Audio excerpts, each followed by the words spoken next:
Irmãos, abram as suas Bíblias no livro de Atos, capítulo 2. Atos, capítulo 2. Estarei lendo do verso 37 ao verso de número 41. Atos 2, 37 a 41.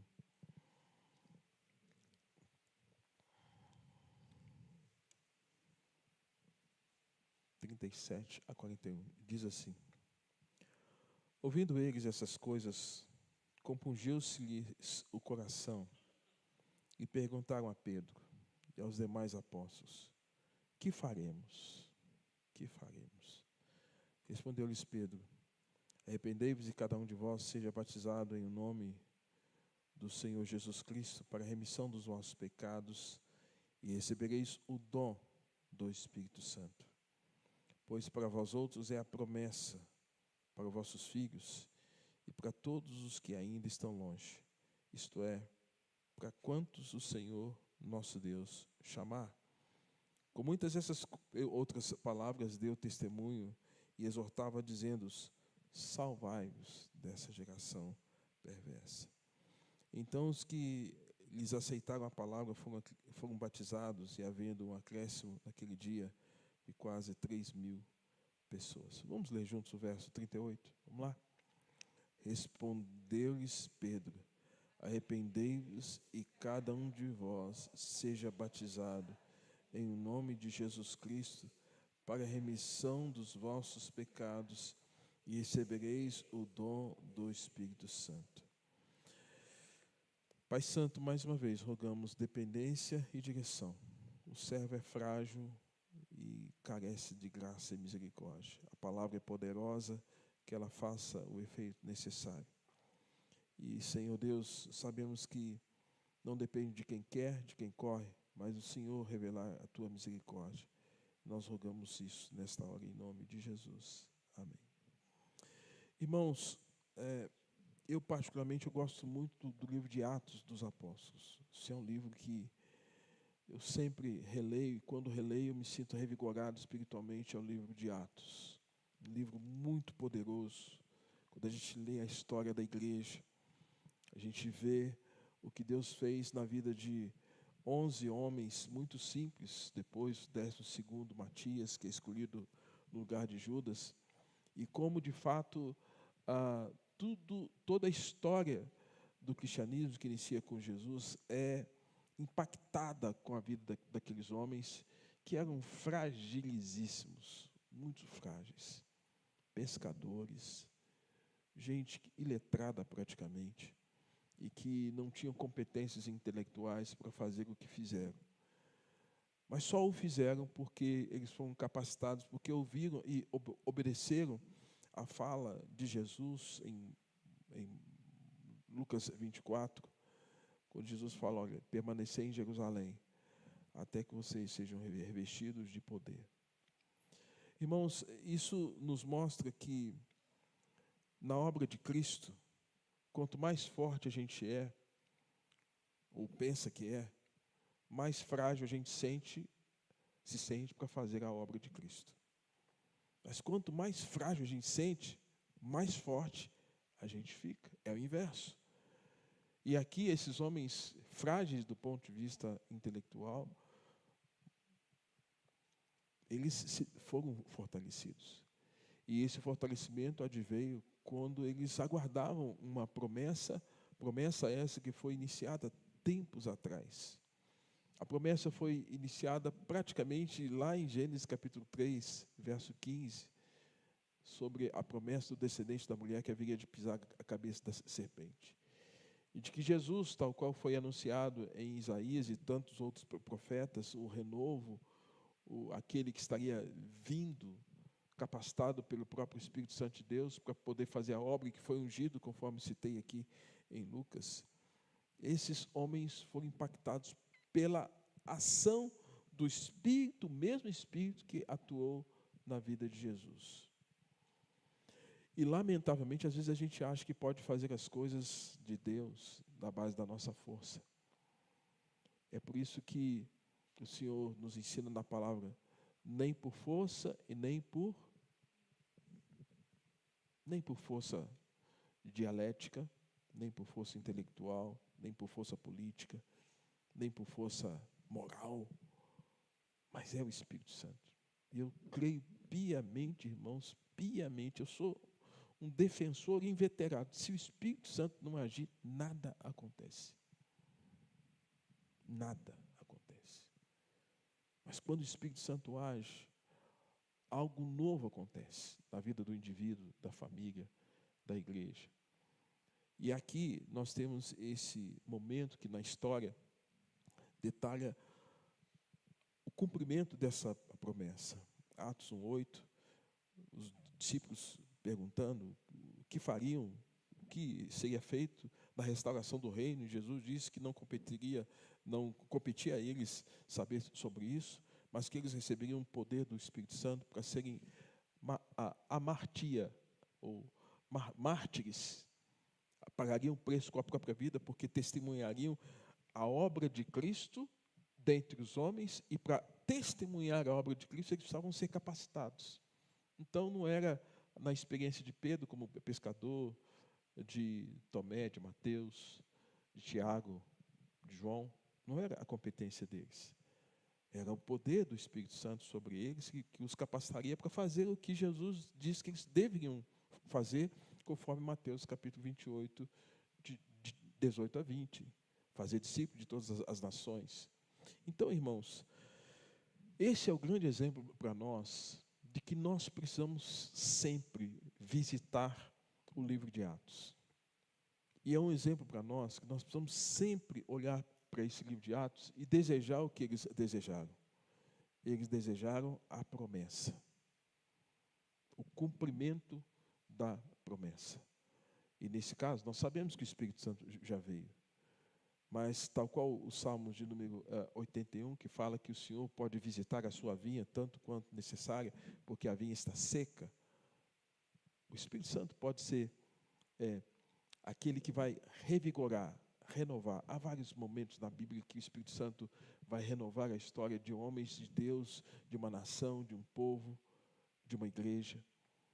Então, olhar para Atos, capítulo de número 2, é revisitar a ideia de que ali que começou um derramamento do Espírito Santo.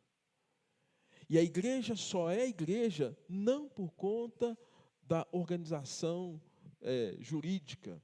A igreja só é igreja não por conta das competências humanas. Uma igreja só é igreja se ela for marcada e selada pelo Espírito Santo.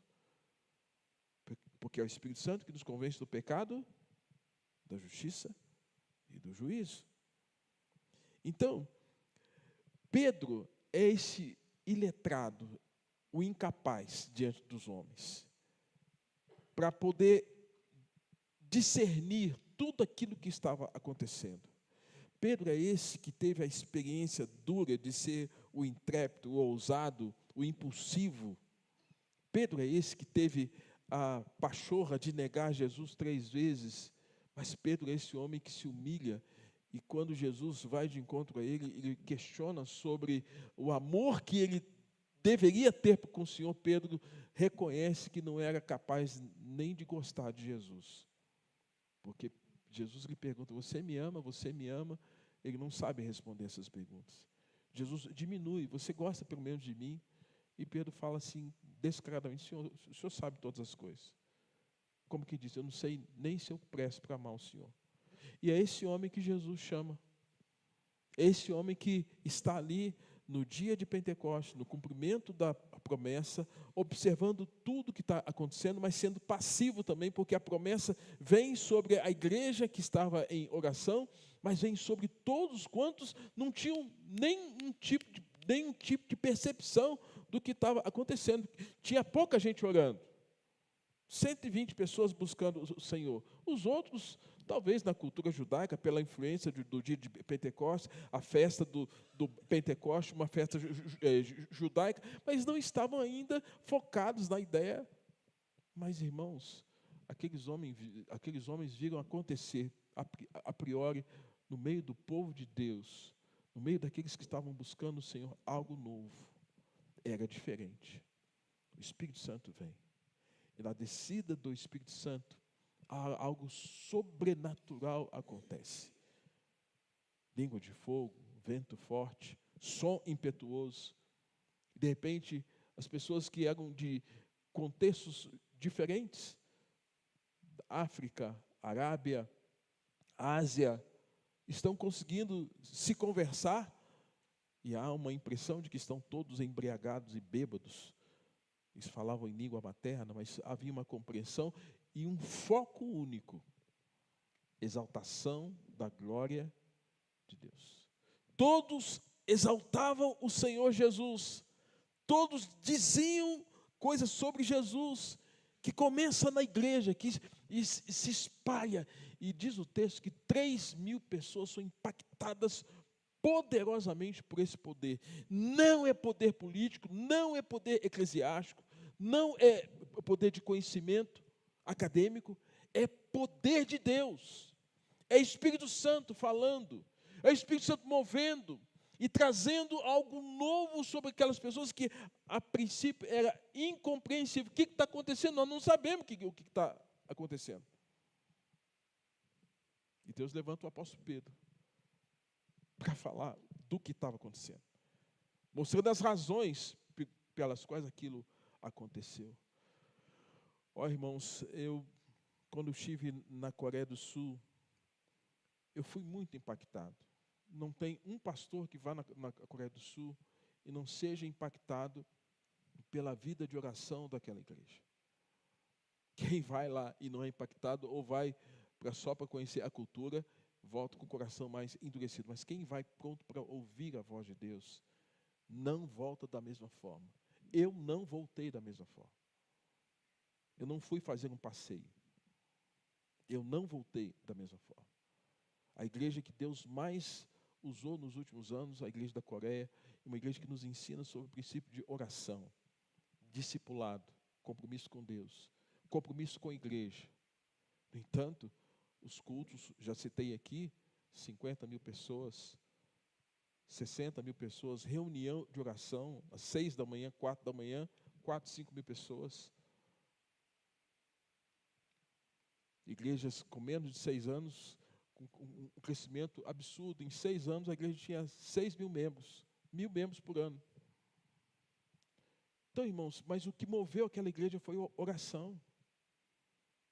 O testemunho que eles dão é: Deus mudou a Coreia por meio da oração. Deus mudou aquele contexto, porque o Senhor Jesus falou: permanecei em Jerusalém até que do alto sejais revestidos de poder. E diz o texto que a igreja perseverava em oração. E a perseverança em oração, irmãos, não é orar um dia, é ter oração como estilo de vida. Não é orar quando tem problema, não é orar quando tem dificuldade, é orar constantemente. E a promessa veio. Há um livro que se chama Por que Tarda o Avivamento? Recomendo que alguém possa ler. Por que tarda o avivamento? O avivamento? E a resposta do autor do livro é: porque a igreja não busca o Senhor tanto quanto deveria. O povo de Deus não busca o Senhor tanto quanto deveria, mas quando se busca com o coração, e tal qual o texto diz: buscar-me-eis e me achareis quando me buscar de todo o vosso coração.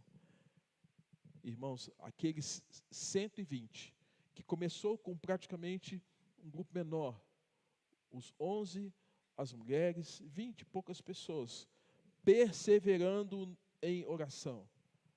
Daqueles, os membros da igreja de Jesus, que Jesus deixou, eram 120 pessoas. Jesus pregou, mas só 120 ficaram firmes. Diz o texto que foram 120 que estavam ali. Mas esses 120 perseveraram. Perseveraram. E agora o Espírito Santo é dado.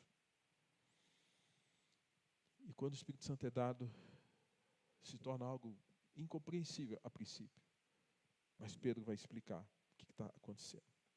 E eu detalho aqui pelo menos 4 circunstâncias, ou 3 circunstâncias, as quais mostram o que Pedro estava revelando para eles. Revelando que o Espírito Santo não foi uma perda da noção da realidade, mas foi a manifestação do poder de Deus que iluminou aquelas pessoas para entenderem sobre a salvação. Capítulo 2, verso 14, o apóstolo Pedro se levanta, o iletrado, e diz: tomai conhecimento disto e atentai às minhas palavras. Ele se levanta e fala: gente, eu vou dizer para vocês o que está acontecendo. Eu vou dizer para vocês o que está acontecendo. Pedro chama a atenção para si e é o que tinha que dizer para aquelas pessoas. Ele tinha uma mensagem. Interessante que logo Pedro, o que traiu, que negou, mas foi restaurado. Irmãos, homem ou mulher de Deus, por mais que tenha uma vida pregressa, pecaminosa, vermelho como carmesim, se tiver uma experiência profunda com Deus, com Cristo, com o Espírito Santo, não vai ser a mesma pessoa, e essa pessoa pode ser um instrumento valioso diante de Deus. E esse Pedro, que todos nós o repudiamos por conta da sua impulsividade, a negação, ele é um homem usado pelo Senhor, porque ele era um homem restaurado. Capítulo 21 de João nos mostra isso. E ele tinha uma mensagem. E o que ele tem para dizer? Primeiro, esses homens não estão embriagados. O que está acontecendo aqui não é uma embriaguez coletiva. Não é uma perda de noção de realidade. Segundo, não era comum embriagar-se às 9 da manhã. Aqui em Botucatu deve ter alguns bares aqui, e eu às vezes vou nos mercados, eu vejo algumas pessoas, 9 horas da manhã, a cara está até vermelha, tanta cachaça, tanto beber. Porque as pessoas não estavam embriagadas por causa de cachaça, por causa de bebida, álcool. Estavam tomadas por um poder que não vinha delas e que não era delas. O poder era de Deus. De Deus. Irmãos, é visível quando você tem contato com alguém que tem Cristo e tem o poder de Deus sobre a sua vida e pessoas que não manifestam esse poder de Deus. Porque quando você tem o poder de Deus sobre você, aquelas virtudes de Gálatas capítulo 5 vão ser manifestas. Amor, paz, alegria, bondade, fidelidade, domínio próprio, porque são as características de Jesus. Homens cheios do Espírito Santo revelam isso. E não é uma hora e outra, é o tempo todo. E aquelas pessoas estão tomadas por essa presença de Cristo, do Espírito de Cristo. E Pedro está dizendo, eles não estão embriagados. Não era comum, naquele momento, alguém estar naquela condição. Mas o que ocorreu ali, é que Yahvé manifestou a sua graça, no cumprimento da palavra de Joel, que foi profetizado 830 anos antes de Cristo, ou seja, no século IX, durante o reinado de Joás. Joel foi o contemporâneo do profeta Obadias. E aí ele vai dizer acerca do o dia do Senhor. O dia do Senhor, implicando um dia de juízo, mas um dia de restauração. O dia do Senhor. O propósito do livro, então, era chamar a atenção à nação de Israel ao arrependimento. E agora o que está acontecendo? A profecia está se cumprindo. O Senhor disse que derramaria o Espírito Santo, e uma vez sobrevindo o Espírito Santo, tal qual o texto de Joel, filhos e filhas haveriam de ser tomados por uma palavra tão poderosa que eles não conseguiriam fechar as suas bocas. Eles pregariam, eles anunciariam, eles proclamariam a mensagem impactante que eles receberam. E a mensagem era sobre Cristo. E de que os jovens seriam fortalecidos para cumprir a sua missão, e os servos e as servas, dando a ideia de que aquelas pessoas, até aquelas aparentemente invisíveis, quando a gente fala de servos, a gente fala de alguém que é serviçal, né? Quase a gente não vê. Ignora. Nossa, é serva. Aquela pessoinha ali.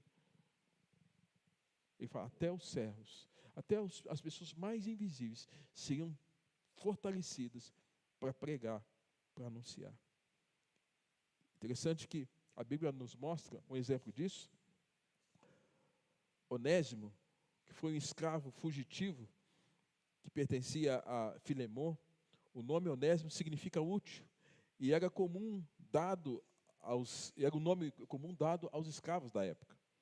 Na epístola de Filemon, principalmente no verso 11, Paulo faz um jogo de palavras com o nome Onésimo, descrevendo como aquele que antes foi inútil, porque ele era escravo, atualmente, porém, agora é útil. Ele é útil a mim. Interessante, Paulo está dizendo, Onésimo é útil a mim. Com isso, Paulo estava salientando que, como um escravo rebelde, Onésimo não havia sido útil a Filemon. Era um escravo que estava lá. Mas como Onésimo havia se convertido durante o ministério do apóstolo Paulo, a conversão mudou aquele prisioneiro.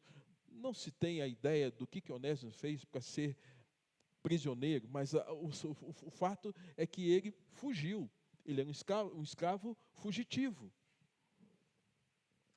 E a transformação que aconteceu quando ele encontra o Evangelho mudou a vida de Onésimo, tornando-se um homem obediente a Deus. Agora, Onésimo havia se tornado útil. Útil por quê, irmãos? Porque o Espírito Santo veio sobre ele.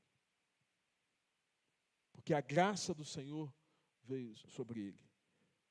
E agora Deus usa o apóstolo Paulo para devolver Onésimo. Ele foi útil a mim, agora tomara que ele seja útil a você. A Bíblia, portanto, irmãos, mostrando que é imprescindível a igreja orar e clamar por um revigoramento de Deus.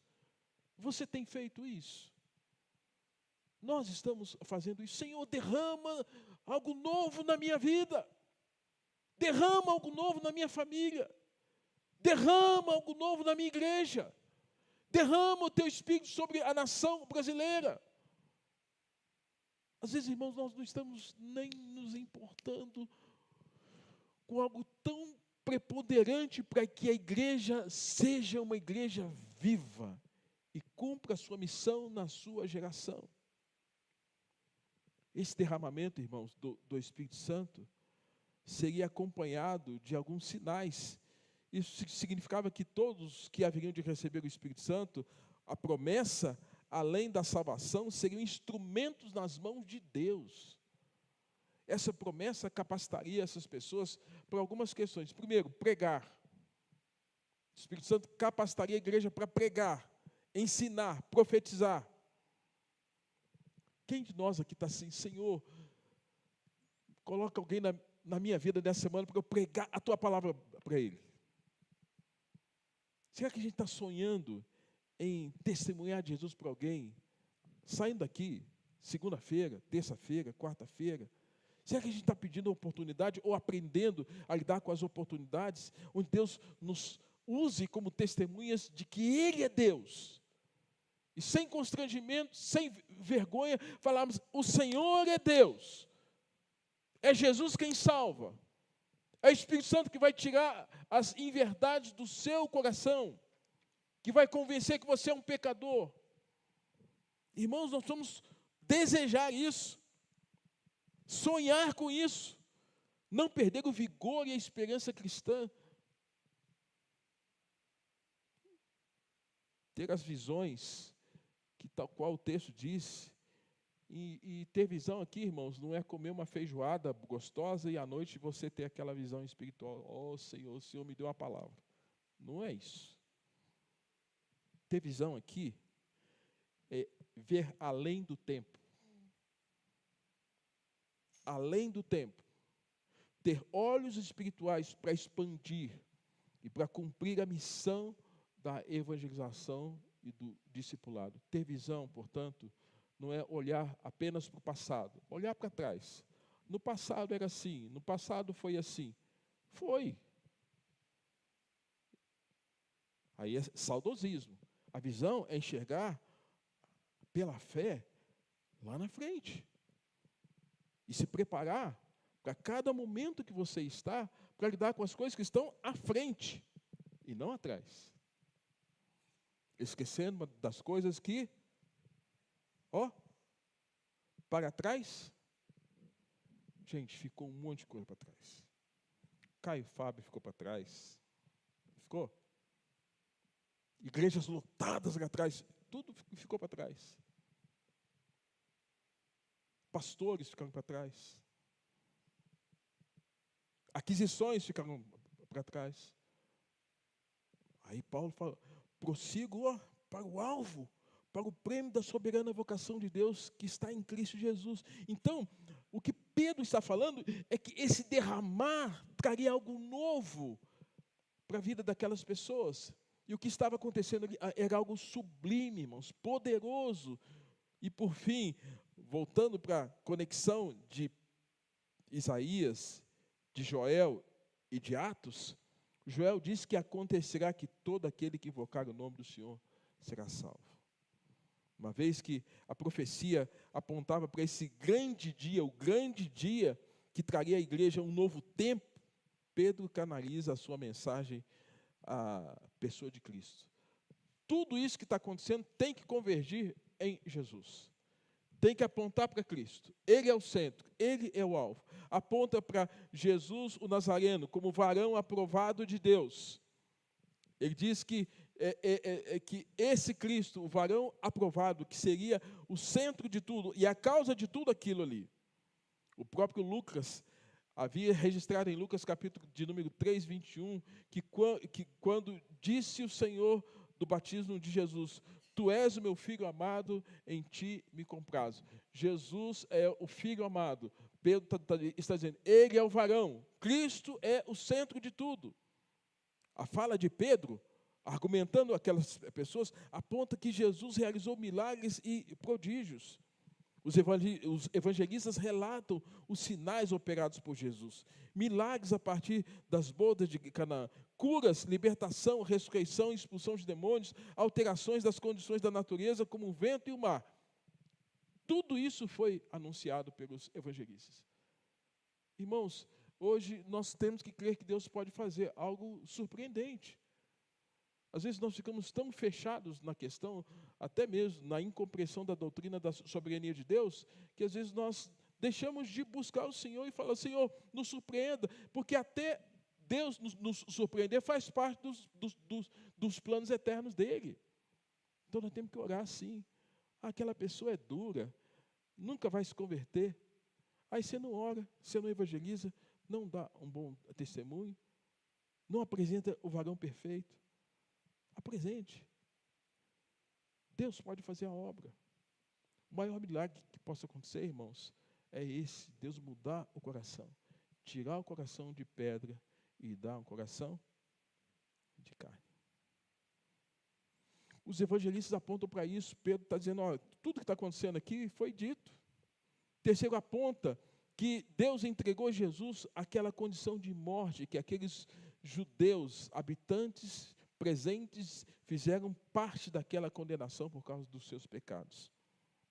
Além desse episódio, temos os cataclismas, os abalos sísmicos, as mudanças que houveram naquele momento da crucificação de Jesus. O céu se enegreceu, a terra tremeu, túmulos se abriram.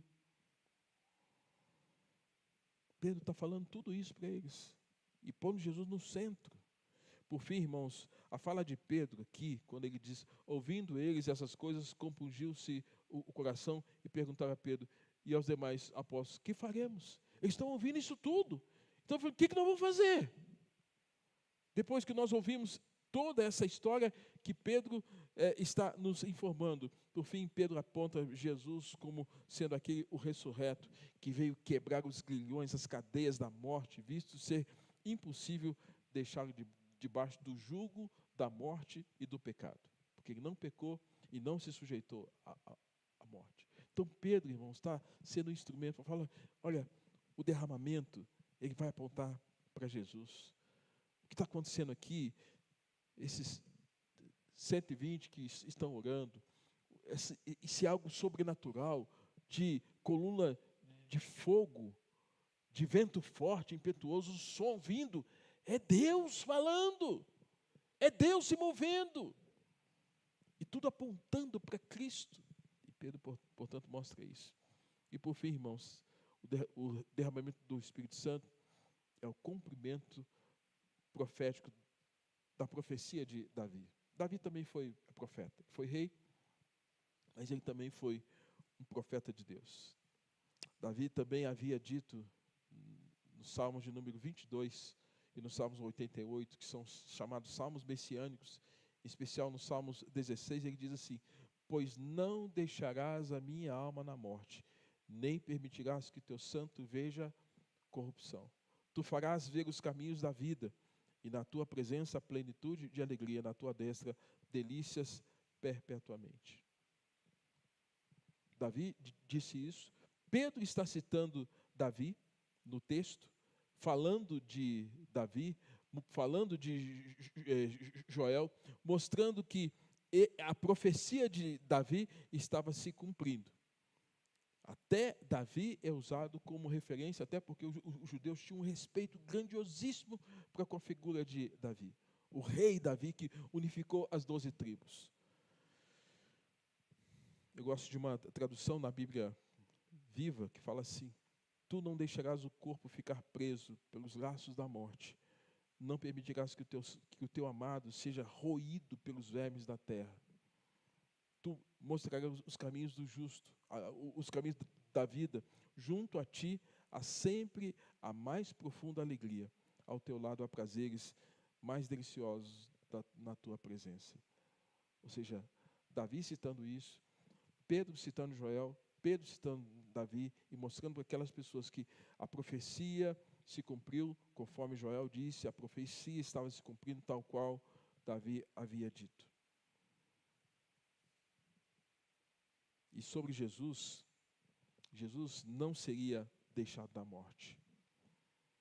Jesus não seria deixado no Sheol, em hebraico, morada dos espíritos ímpios. A morte não venceria Jesus. Ele está falando, Jesus não vai ser deixado na morte. Jesus, o Santo de Deus, não veria corrupção. Não pecou. Semana passada falei sobre tentação. Não se sujeitou a ela. Não viveria conforme o mundo pecaminoso. Ofereceria um caminho de vida e plenitude de alegria. João capítulo 10, verso 10. Eu vim para que tenham vida e vida em abundância. Portanto, irmãos, Pedro esclarece. Davi morreu e foi sepultado, sendo o seu túmulo conhecido por todos vocês. Mas Deus fez uma promessa, um juramento que um descendente da casa de Davi, assentaria no trono, referindo-se a Cristo. Então, era um argumento quase que irrefutável, porque eles confiavam e davam crédito para Davi. Então, Jesus é o leão da tribo de Judá, a raiz de Davi. Pedro fala de Jesus. Pedro está falando de Jesus. A fala de Pedro no verso 33 mostra isso. Ele está falando de Jesus.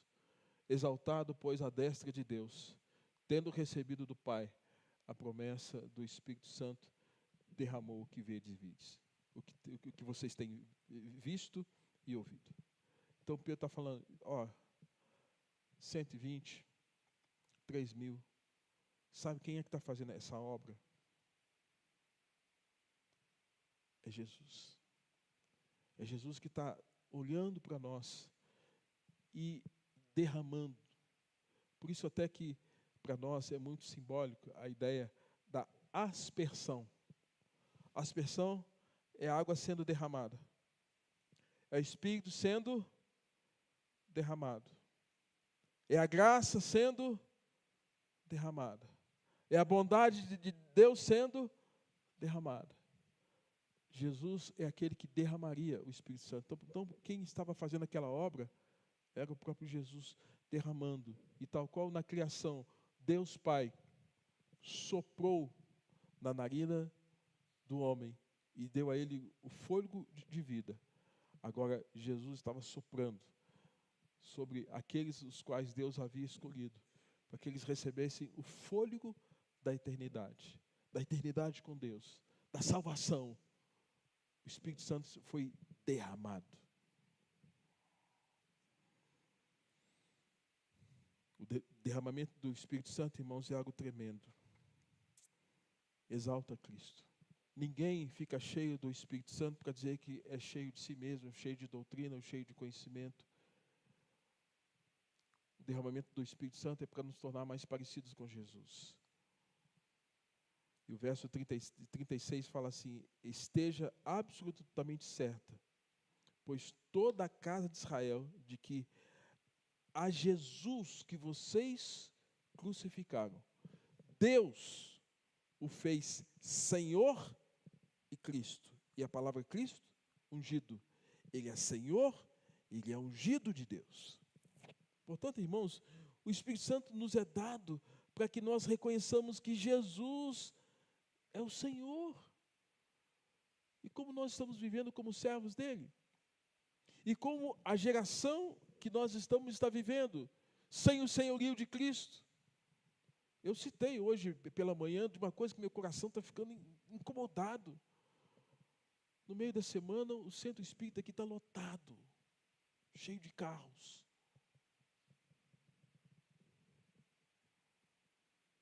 Certamente, um centro que exalta a questão da evocação de espíritos, onde alguém fica tomado por um espírito maligno, alguém que esteja com saudade de alguém que já se foi, ou vai receber uma mensagem psicografada de um demônio, ou alguém que queira falar com alguém que já morreu. O espírito maligno pode, inclusive, trazer a voz daquela pessoa que já morreu. Aí as pessoas ficam: nossa, falei com fulano, recebi uma mensagem de Beltrano. E nós, irmãos, o que nós estamos fazendo? O que nós estamos fazendo? As pessoas estão morrendo à nossa volta, e morrendo sem Cristo, e quando não, nas nossas famílias.